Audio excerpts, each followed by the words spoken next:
Hi students, a very warm welcome to you all to the chemistry sessions. So I've brought a set of 10 questions for you, CBSE pattern exercise for the chapter atoms and molecules, and I hope everybody is revised with the entire concept because we are going to do all the questions together right here, and I'm expecting that each one of you get it right, okay? So let's start with the question number 1. What do we have? Okay, first read the instructions over here. Question number 1, 2, 3 will be 1 mark. So answer accordingly. Okay, no extra marks will be given for some extra points or some irrelevant points. Okay, if 100 grams of calcium carbonate, whether in the form of marble or chalk, you know how calcium carbonate exists. It can be in the form of marble or can be in the form of a chalk, are decomposed. Okay, completely, then 56 grams of calcium oxide. So basically they are talking about the decomposition of the calcium carbonate. What is the reaction? Need not go into the detail of the entire question. First write down the reaction. So calcium carbonate CaCO3 will decompose to calcium oxide. That has been given in the question, and 44 grams of carbon dioxide. Okay, so it will be CO2. Now what they have given is actually the weight of all the quantities which are produced. 100 grams of calcium carbonate along with calcium oxide is 56 grams and carbon dioxide is 44 grams. What they are asking, so which law of chemical combination is resulted is illustrated by this statement. So can you tell me any guesses? So what they need is just the justification of the mass both of the sides. So let us calculate. 100 is the total for reactants, and we know as per law of conservation of mass, the total mass to the reactant side will be equal to the total mass on the product side. So 56 plus 44, how much? It is going to be again 100 grams, and this proves what chemical combination law? Can you tell me? Yes, I have told you already. Law of conservation of mass. Okay, so what can I say over here? That the mass, it is not actually created nor it is destroyed. It can be just formed from one form to the another. It can be just transformed. That is how it proves the entire reaction. Cool? Okay. Now this was the question number 1 which we had. And let us try to move on. As I told you that this is a 1 mark question, so you just need only one statement that this depicts that it is law of conservation of mass, or the mass is conserved in the entire reaction. That is how you will have to write. Okay. Now question number 2, again a simple one. Define formula mass of a compound. What is formula mass? It's somewhat related to the molecular mass. Yes, that's right. Don't get confused. What is molecular mass? Basically whenever we deal with some covalent compounds, okay, but if I specifically talk about the formula mass, it's none other than the molecular mass. That means in a compound the atomic masses of each and every element which is present, right, the total of that is the molecular mass, and that is only the formula mass. But in the case of ionic solids, or I can say ionic compounds, I just call it as formula mass. It is just the difference of what we call. So the criteria will remain the same, the logic will remain the same. For example, if I just try to calculate the molecular mass of NaCl, so sodium is 23, chlorine 35.5, how much? 58.5 grams will be the total mass. Okay, that means this can be called as molecular mass, but more appropriately formula mass, okay, in the case of an ionic compound. Got it? So accordingly you have to write the answer. Now question number 3, how many moles of 3.6 grams of water? Now comes up the mole concept. Okay, so here what they are asking is number of moles, okay, and what they have given is 3.6 grams of H2O. So how many grams of water corresponds to 1 mole, do you remember? So it is again related to the molecular mass. Can you tell me what is the molecular mass for water? 2 into 1 plus oxygen is 16. How much? 18 units is the molecular mass. If I talk about the molar mass, that is in the terms of moles, we consider it in the terms of grams. That is going to be 18 grams corresponding to 1 mole of water. Do you remember or not? I hope everybody remembers that. That is very easy calculation. So we know 18 grams is 1 mole.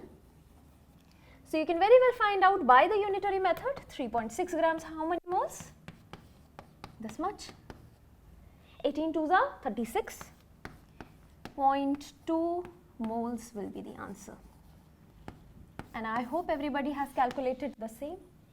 Cool? Okay. So that was question number 3. Again a simple one having just 1 mark. It's a one statement question. Now, question number 4. Now 4 to 5 carry 2 mark. Remember this?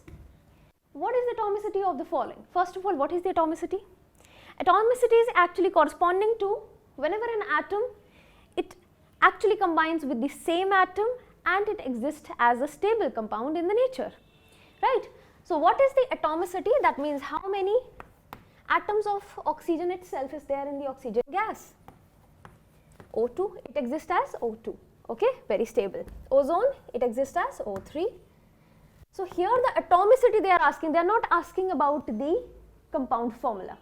So just remember atomicity will be 2, atomicity will be 3. Neon, it is a stable gas, it is an inert gas, it does not combine with any other atom, okay. So it is having 1 atomicity. Now sulfur, it exists as 8 is the atomicity. Phosphorus, as I told you, it's 4, and sodium, again a metal, can be in a combined state, but in the individual state it does not combine with any other sodium to be stable. So it is also having, so 2 of them are having 1 as atomicity, whereas the others, their atomicity varies, okay. So that was question number 4. I hope everybody has got it, and each part will be given, you know, half mark or something, fine. Now, show by the means of calculations that 5 moles of CO2, now this is again mole concept, very interesting. We need to show that 5 moles of CO2 and 5 moles of H2O do not have the same mass, definitely. They are talking about 5 moles each, but the compounds are different, carbon dioxide and water. So that means the masses will also be different. Okay, let's see how. 5 moles of CO2 and let's check out here 5 moles of water, fine. So see here 5 moles of carbon dioxide. I have the value for 1 mole of carbon dioxide, which is going to be its molar mass, right? What is it? 44 grams. How? 12 plus 16 into 2. That is how you need to calculate. Now, this is the molar mass for 1 mole. For 5 moles will be 5 into 44. How much? 220. Fine. Just let me just check the calculations right here. Right, 220 is the answer. Fine. 5 moles of water. Now, what is the molar mass for water? We just calculated it. 18 grams corresponding to 1 mole. 5 moles will be 18 5s are 90. Okay. So this is going to be 90 grams. Is the mass similar? No, it is not.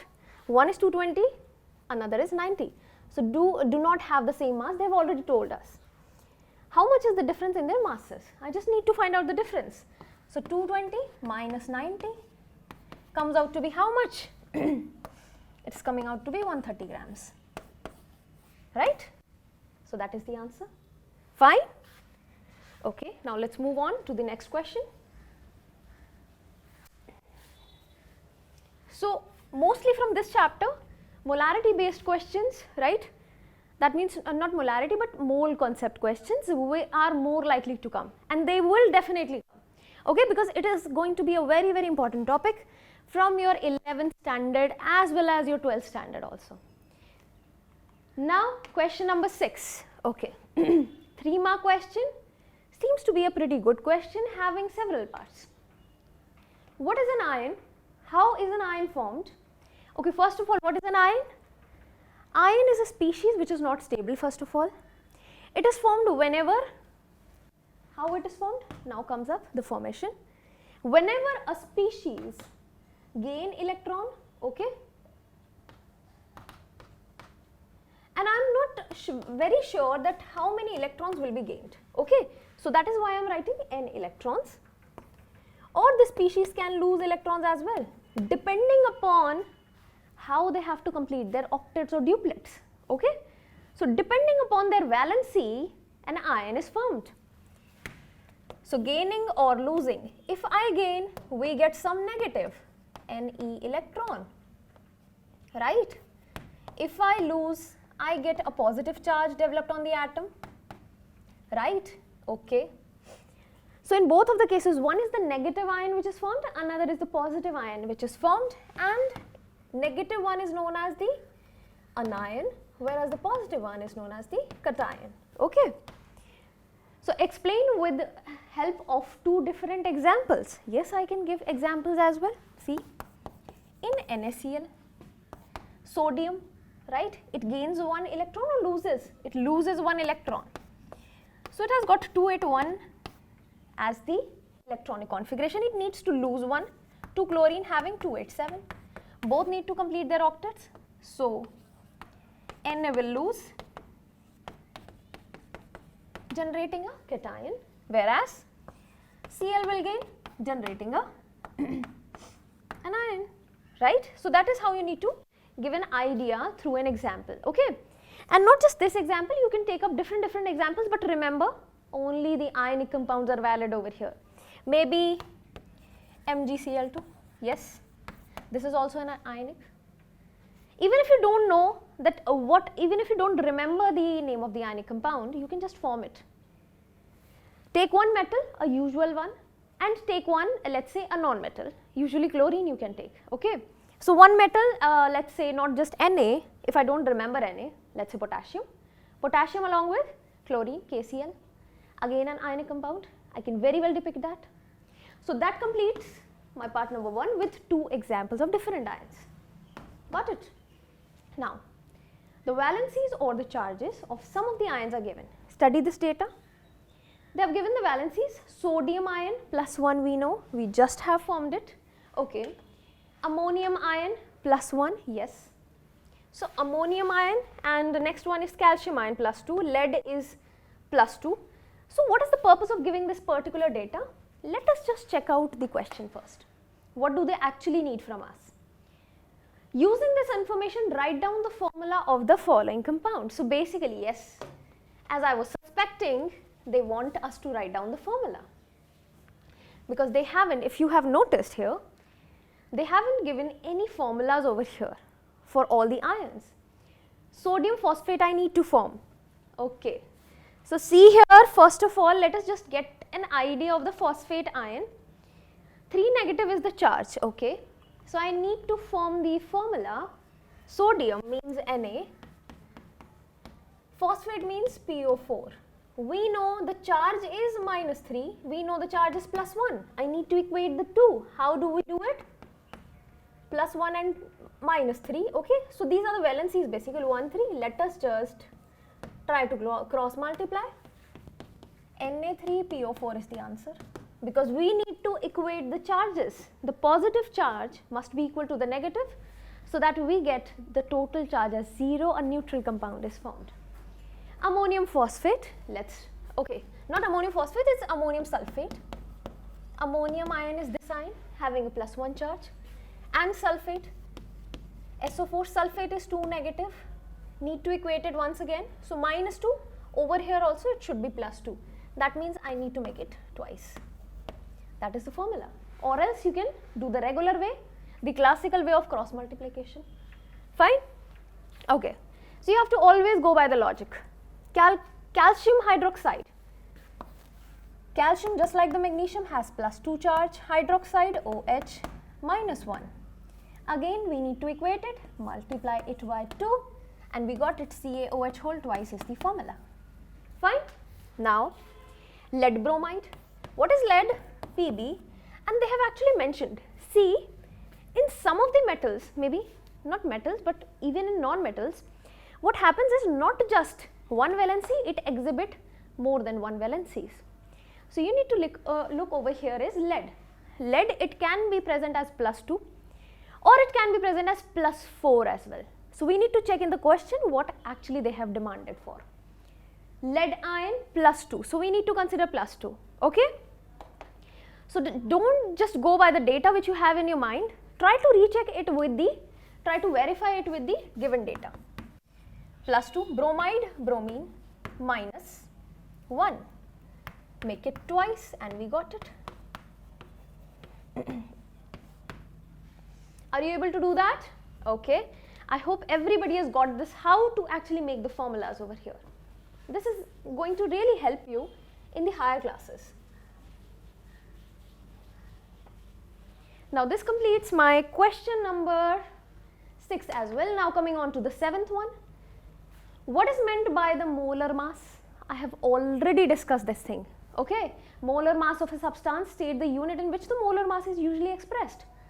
So basically, as we convert our values from the simple atoms to moles, then we consider not the molecular mass but the molar mass, which then get converted from the unit to atomic mass unit to grams. Yes. So basically that is in grams that we express the molar mass usually. Okay. And molar mass in terms of moles. So basically if I find out the molar mass of a compound, that means it will be corresponding to 1 mole of it. Fine, we know this. And yeah, I am not going to write the entire definition for you because we have already discussed this. You can refer to the lecture for that. Calculate the molar masses of the following substance. Okay, write the results in the proper units. So it's super easy. Just need to write down the molecular masses in grams and it will do my work. 1 oxygen 16, so 16 into 3, 48 grams, right? That is the molar mass. Mm, we can also write mm over here. Ethanoic acid, simple, see here, 12 into 2, that means 24, plus 4 into 1, 4 hydrogens, plus 16 into 2. How much? 24 plus 4 plus 32, how much?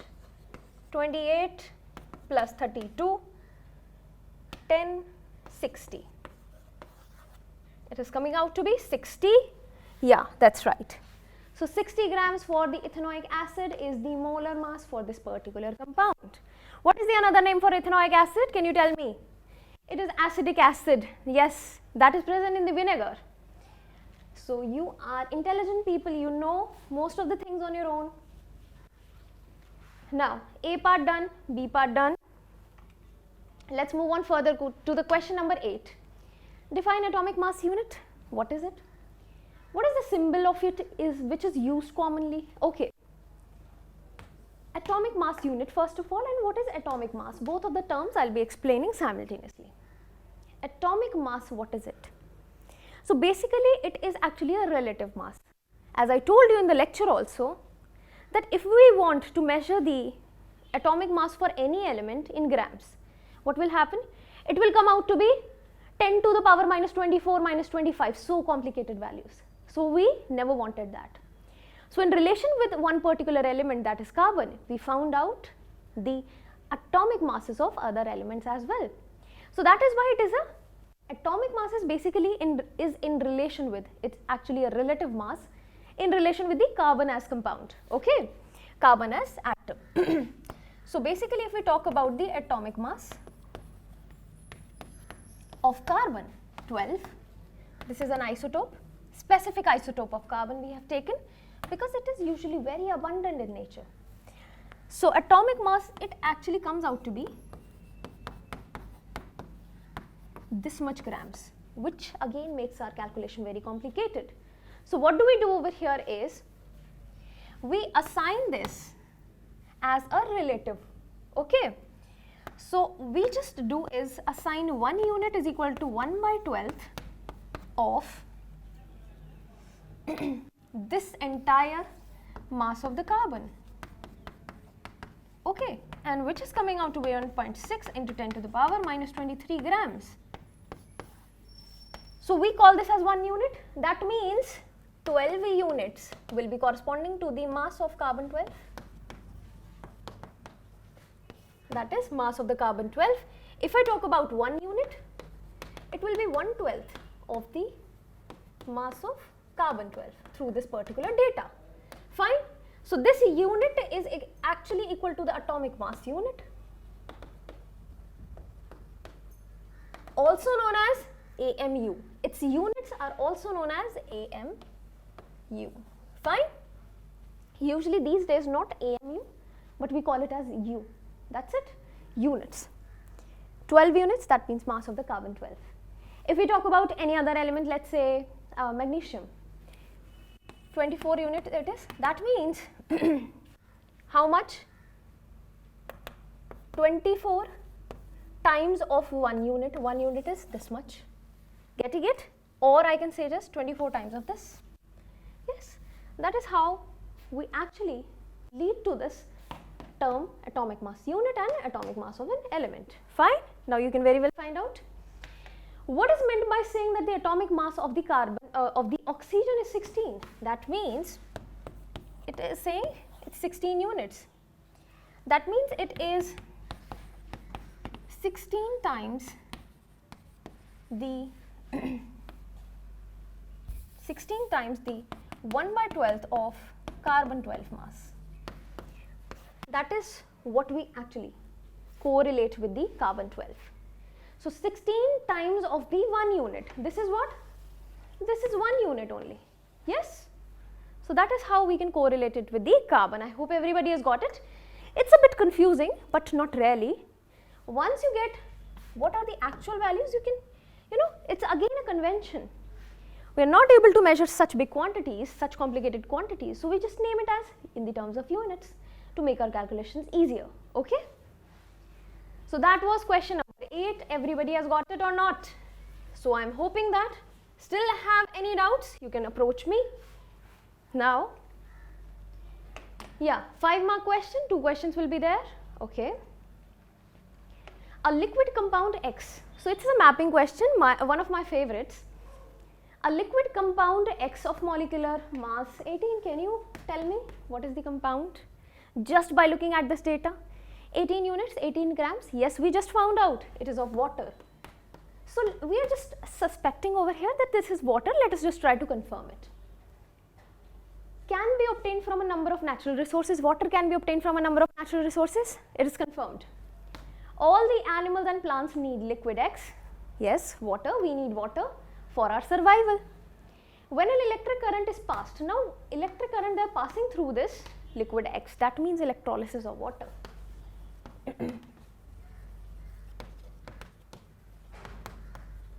Okay.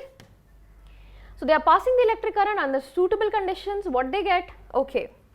So basically in electrolysis of water, there is a positive end and there is a negative end. Negative means cathode and the positive one means anode. We know this. In the solution form, what do we have? H plus ions and OH negative ions. Yes, for the water. Also, we add a little amount of electrolyte also, that is the H2SO4, that is just for the movement of current. Okay. Now, the main thing is H positive, which goes to the terminal negative, gains the electron and it gets released as H2 gas. Whereas on the positive end, this comes up and gets released as the O2 gas. Okay, done with the entire thing? Fine. So, what is basically the reaction happening? Reaction is somewhat like this. Okay, fine.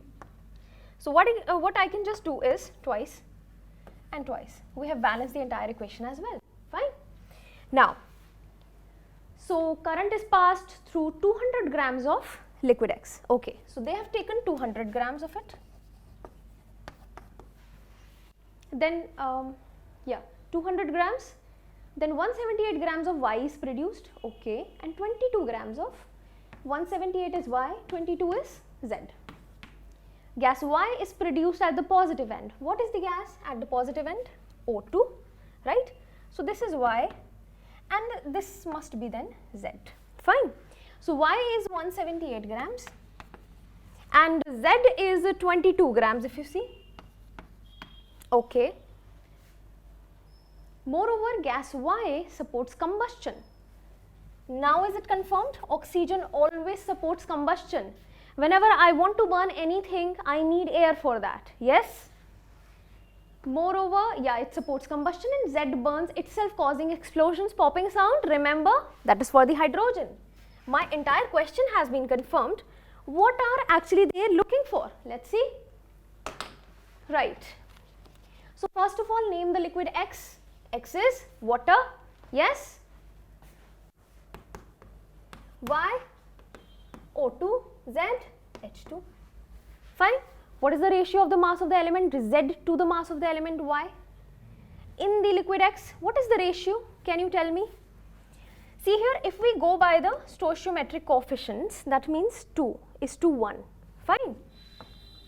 2 is to 1 is the ratio if we talk about Z is to Y. Fine. Okay. Which law of chemical combination is illustrated by this example? Name two sources of liquid. Okay. So we'll be just moving on to these questions in a while. Two sources, let us just go on with that. Liquid X, two sources, lakes, ponds, oceans, anywhere. Lakes, ponds I can write. Rain can be one. State an important use of Y in your life. It is used for breathing. It's used for our survival basically. Now, so what actually they were asking? They are asking what is the ratio of the mass of the element Z to the mass of the element Y in the liquid X. Okay. In the liquid X, what is the elemental ratio they are asking? They are not asking anything about related to these ratios. Fine. So hydrogen is twice and oxygen is 1. Fine. Now, as per the given data, what actually they are depicting? 200 grams this is. How much is this? Again 200 grams. Law of conservation of mass. Fine. And also, if you look here very carefully, if you try to find the ratio of each one of them, again it is going to be 2 is to 1 only. Fine. Okay. So, yeah, that completes my question. It was very, very interesting. So, you had to actually read the entire question properly. This was a bit confusing. What is the ratio of the mass of element of Z to the mass of the element of Y in the liquid X? So, basically they are asking about in H2O, what is the mass ratio? See here. Okay. So, that is not going to be 1 is to 2. See. 2 will be the total mass for the hydrogen and for oxygen it's 16. So 1 is to 8 is the ratio basically. If they talk about the mass, if they talk about the number of elements, then it's going to be 2 is to 1. If they talk about the stoichiometry which is obtained, then it's also going to be 2 is to 1. Got it? Okay. Pretty good question. You had to be very careful here. Now question number 10. What mass of nitrogen N2 will contain the same number of molecules as 1.8 grams of water H2O? Okay. So basically what they are asking is mass of nitrogen. How much mass of nitrogen will be there? Let's say X of N2 gas, which will be containing the same number of molecules as 1.8 grams of water. So how many molecules of 1.8 grams of water will be there? Okay, let's see. That means 18 grams of water, it contains 6.022 into 10 to the power 23 molecules. Yes, that is corresponding to 1 mole. Now 1.8 grams will be having how many molecules? That means I am just doing divided by 10, comes out to be 23 by 18 into 1.8. Fine. That means 10. So this many molecules. So first of all, what I have calculated is the number of molecules in the case of water, this much of water, fine. What mass of nitrogen will contain same molecules? Now they are asking these molecules will be, we should consider it for the nitrogen gas, okay. So see here, N2 gas, if I calculate it for 1 mole, how much mass comes out to be? 14 into 2, that is 28 grams. 28 grams corresponds to, yeah, okay, 6.022 into 10 to the power 23 molecules of N2, fine. Now see here very carefully, they are asking what will be the mass of N2 for these many molecules, okay. That means these many molecules mass, we know it's 28 grams. So how much for this? So again unitary method, 6.022 into 10 to the power 23 will correspond to 28 grams. That means 6.022 into 10 to the power 22 will correspond to how much? 022 into 10 to the power 23 into this much amount, that is 10 to the power 22. Cut it, 10 will be remaining, 2.8 grams of nitrogen gas. What is the mass of the nitrogen gas? 2.8 grams. Yes, got it? So I hope everybody has got this. You just need to, apply a brain over here, because again it's going to be a little confusing. The statement is confusing, otherwise the calculations are so easy, you will get your answer in few seconds, okay. So that completes my question number 10 as well. I hope everybody has enjoyed this session and have understood it properly. If not, again you can approach me. I'll be available to clear your doubts every time. Fine? Okay, so have a nice day.